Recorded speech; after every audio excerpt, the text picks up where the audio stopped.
Just something I wanted to mention. I think in terms of psychology, the first thing to take into account is culture. That can also influence the recommender system and the strategy you want to follow. So how would you translate culture? Okay, an example would be, let's say, what would do with news media in America? What would interest an American like in terms of politics versus an Australian? So America is going to have two sides, whereas Australia, when they switch over from a candidate to the other who's in power, they just trash the one and then the other one.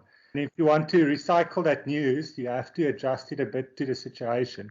But what I'm saying is, for instance, news media, what interests one country doesn't necessarily interest another. And those small nuances does make a difference. And I think even within a country, there are some cultural differences. I think like west versus east of a country, and different people have different interests, and you can maybe leverage of that and then get similarities. Then you can make a suggestion that you wouldn't have otherwise picked up.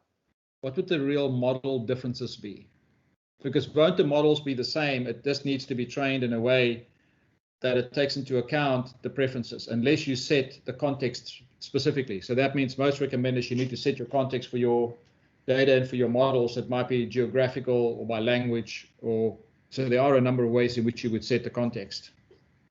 Okay, I guess the only thing is if you could pick up specifically where the person is located, but I think, as you said, it will probably calculate that within the model. Yes.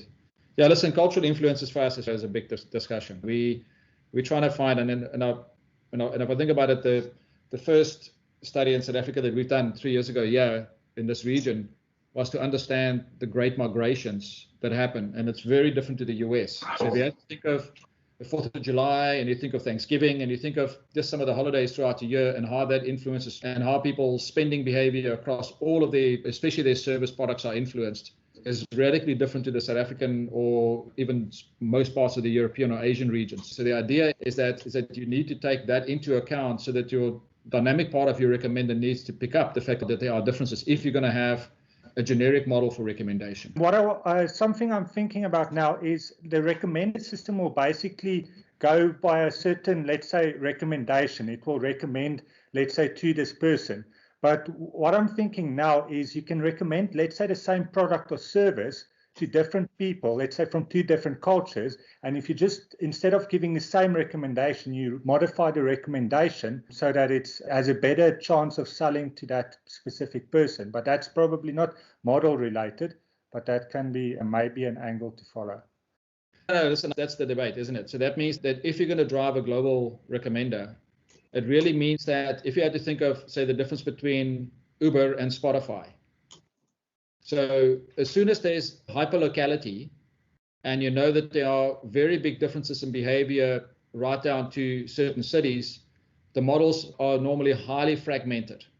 There are no common trained models that will tell you exactly how you're going to do travel across the world in the same way. So that means that your model pipeline gets fragmented quite a bit, but the scoring engine that's going to produce the recommendation as to what destination you are most likely to go to next, take you into your own behavior into account, because it will be highly personalized. So that means there might even be a model per person.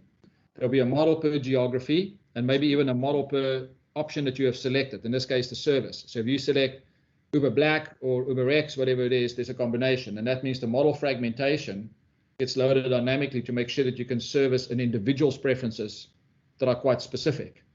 If you look at the music world, hyperlocality, think of the generic recommender for hyperlocality as really just behavior of events or maybe music that might be liked if you're in a geography or in a culture.